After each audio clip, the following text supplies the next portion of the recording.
Good day, everyone. My name is Nicola Taphel, and I grew up in Rondebosch East, Cape Town to be exact. I trained in Gardendale. A lot of people don't know that about me. And I remember very, very clearly that I always envied people who travel by public transport and wore blazer because, of course, my school was just a walk away. That was all my life. And I don't believe, even up till today, I don't think I was the brightest kid at school, especially with maths. I failed terribly every year. I'm not even sure how I made it through. But I love people and I love talking. And I think that's how I basically made it. What a lot of people don't know about me is that I have this whole life before RLabs. I actually volunteered at Bush Radio. No, it wasn't the fancy thing. It was me at the age of 19 years old. I got to volunteer, and really it was volunteering. I got to work in every area of the station. Got to work at the front desk. That's how I learned how to operate the switchboard. For anyone that still remembers what a switchboard is. I learned how to project my voice, how to deal with people. That's where I really became confident in speaking. I didn't know how to type. And they always tease me, but I believe that they love me. Yeah, and so I worked in the music library. I did sound engineering, voiceovers. I did it all. I think my fondest memories were when every year we had this kids conference, media curiosity conference, and we would go to Robben Island and sleep over and organize this media conference for kids. And I knew nothing. I didn't know what I was doing, but I did it nonetheless. And I'm really grateful for those experiences. If anyone is watching, I thank God that I had that opportunity. I thank God for the people that I met, along the way. I'm still in contact with the lady that worked at front desk with me. So there was always someone that's older than me mentoring me. And that time I didn't know about mentoring and the importance of it. But she took me under her wing. And so I will never forget that. I also had an amazing experience. I got to travel for the first time. It was a cultural exchange program. So it was 3 months in Botswana, 3 months in Canada. And I think that's where my life really changed. I knew that I wanted to work with people. I didn't want anything corporate. And just to fast track, if I think about it today, because people ask me, what really inspired you to work at RLabs? And it would be that I was quite admirable about the work that RLabs done. And it was ordinary people that looked like me, changing the world. And I believe that, I can do this. I also want to be a part of something that's greater and bigger than myself. So it's been 12 years. I cannot believe it. And to this point, I've got many highs and believe it or not, there are some really low moments too.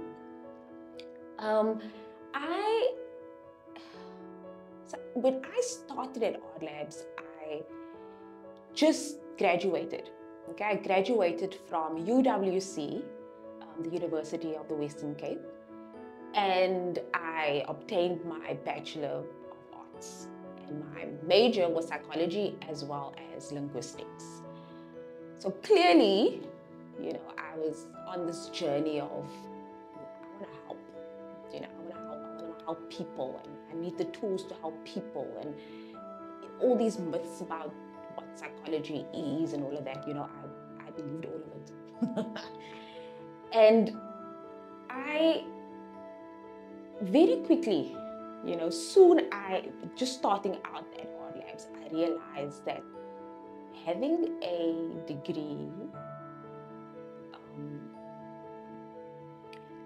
and this piece of paper meant nothing at that point for me, to be honest. It was just a piece of paper. It was I needed to tick the box because I was all about ticking the boxes. It was quite important to me. And working in the community and solving real life problems, that for me, that's what woke me up every morning. That's what got me to sacrifice. That's what got me to work every single Saturday. I loved it. And believe it or not, I also volunteered. So even after I had my degree, I continued volunteering, and of course, a lot of people thought I was crazy. But I have absolutely no regrets for that, that crazy. I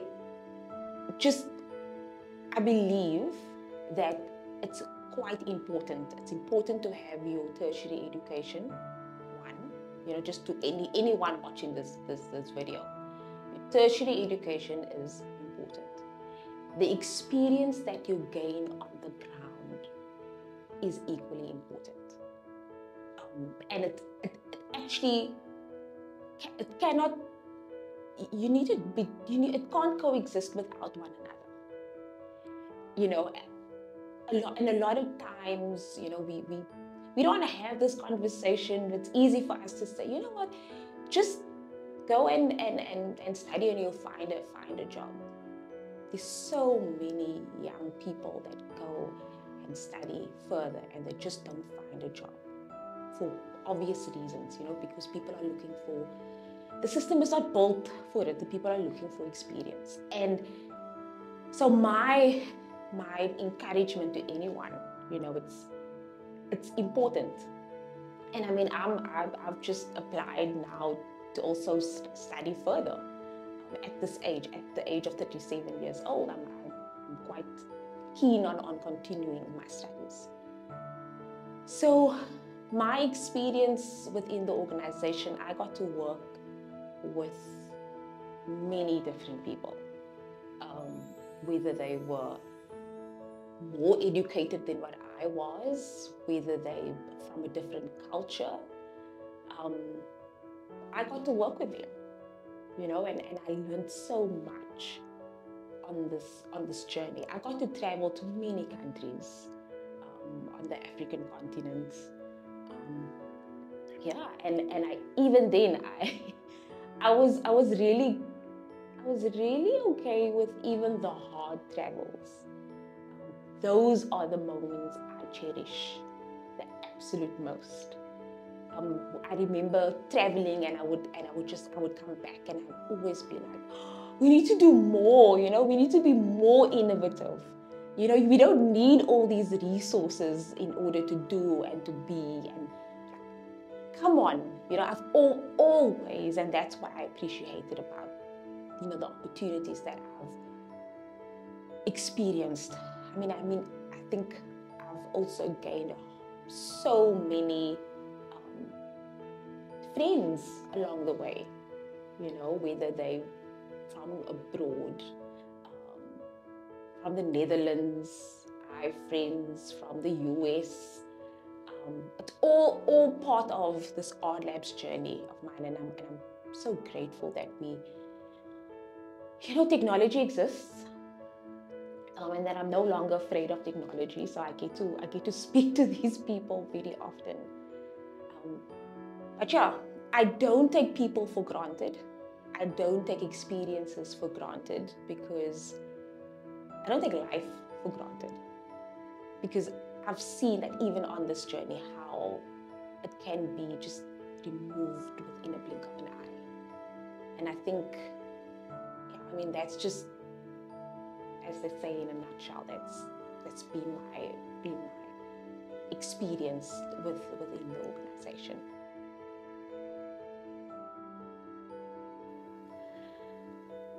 I've been reared by a single parent, always been the domestic's daughter, and of course, I'm a woman of color.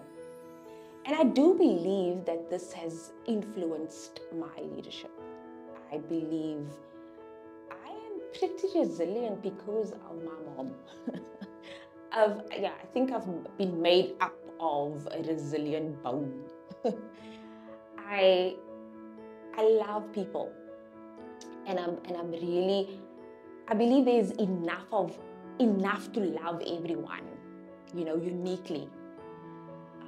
I cannot stand it when people tell me, you always tell people that, you tell everyone that you love them. I'm like, yes, I do, because I honestly do. I'm compassionate, and I believe that we need more leaders that are actually okay with being compassionate. I remember in the beginning stages of my time at RLabs, I was trying to figure out my leadership style, and I do think that I was really strict. I think I was, yeah. And now I know that back then, I was just trying to figure it out. So yes, I am compassionate, and I'm really proud of being so. And I do believe that I don't have to be cunning to have a seat at the table. I am at the table. I have a seat at the table because of my compassionate heart. And so, yeah, that's who I am. And I'm not going to change that for anyone. Yeah.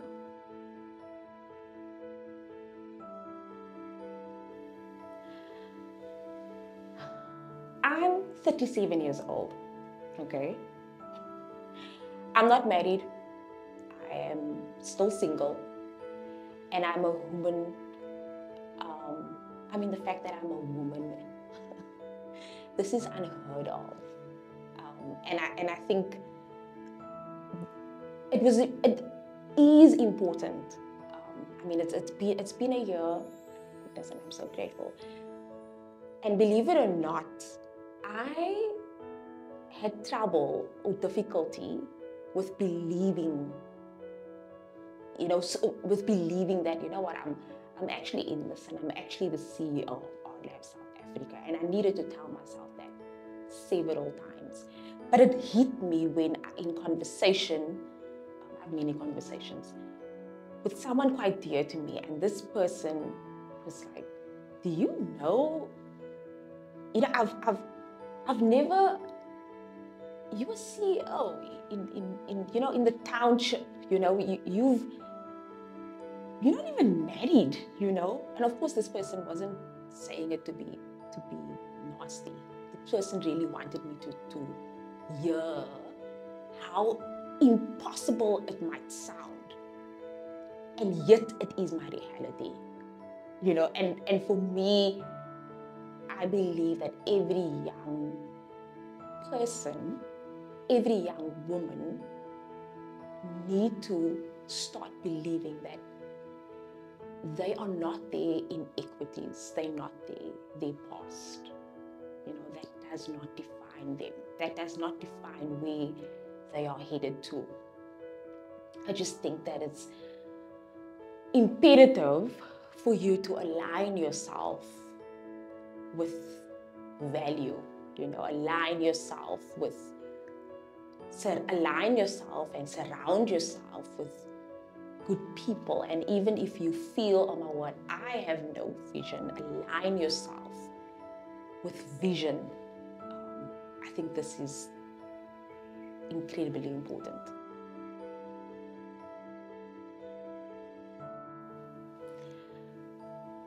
work with amazing women.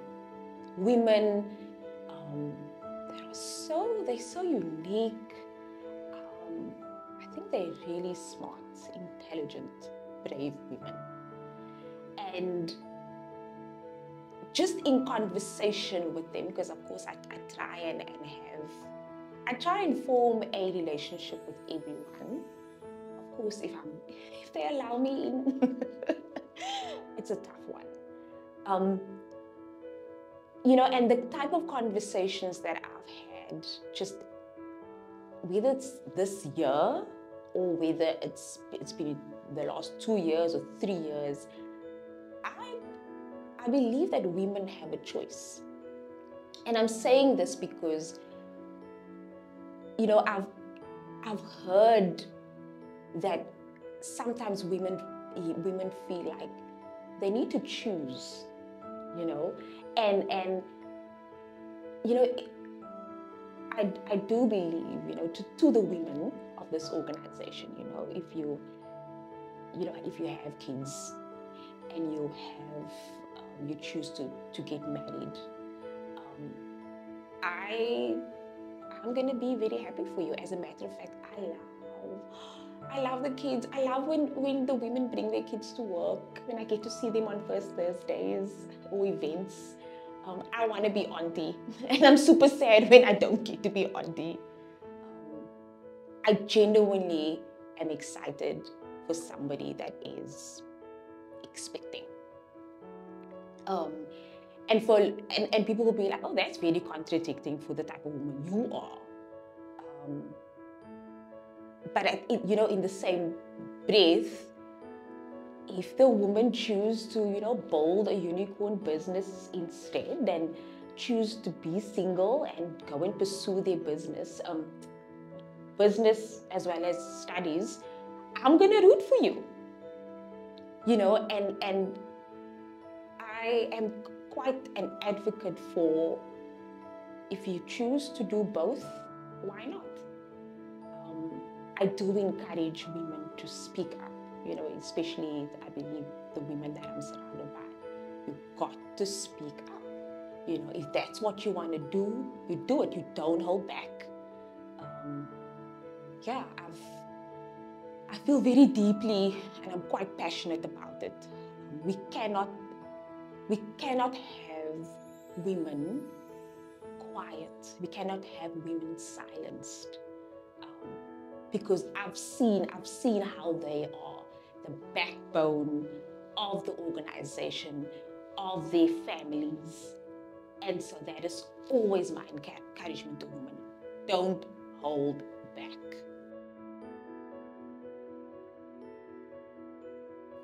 A lot of people ask me, you know, how assertive can I be?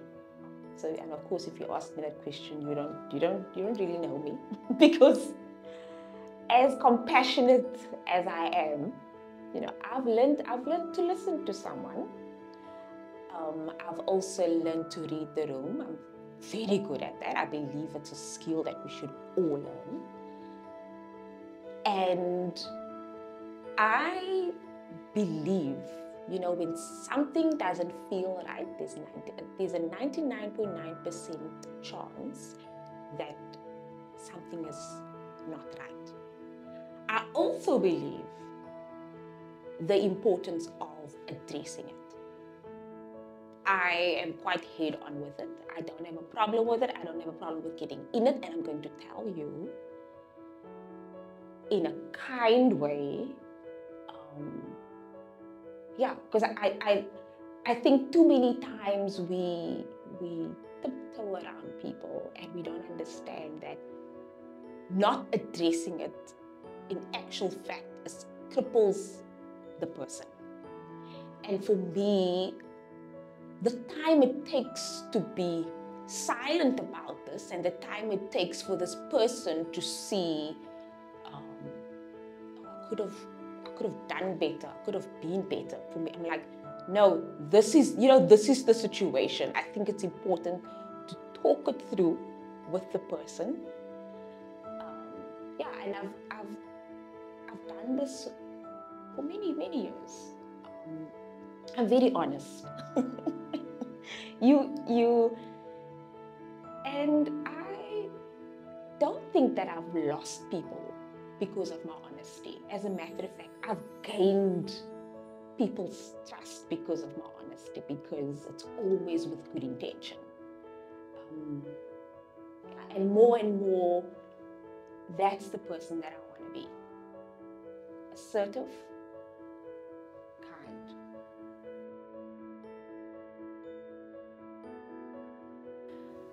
I was asked, who has inspired me on this journey, and I think it's quite fitting for my 1-year anniversary to share that the late Dr. Jennifer Peterson, she was one of the founders of Impact Direct Ministries. Sure, she was a force to be reckoned with. And I would love to believe that, there's some of that inside of me. But also, she fought. She fought for women. It doesn't matter who you are, where you were from. She always fought. And I think her presence, she just had this amazing presence. Even in her silence, you knew when she's around, we need to do justice. You need to do women justice, do people justice. And she fought for me. She fought for my mother.